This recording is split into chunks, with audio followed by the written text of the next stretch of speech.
တယ်လေအငွေပြန်ပြေးသွားမင်းညာလေးစကူစားဘောကမမ်းများ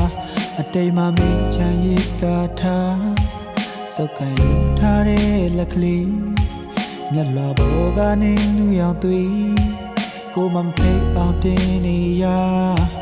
မင်းတို့ဖြာကထွက်မဲစကားကိုလေးမကြခြင်းလို့ပါမင်းရဲ့နောက်ဆုံးစကား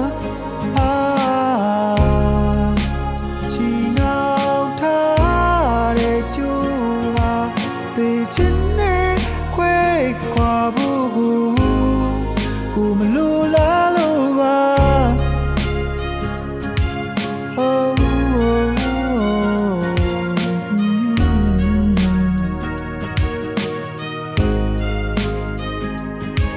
စီယုံကလေးရဲ့နပ်ပေ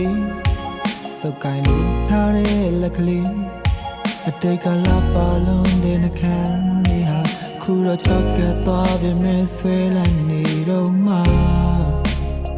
အချင်းဆိုတာ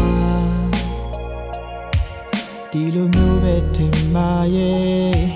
တန်ရဆက်ဆက်ဆောင်ခြင်းသေး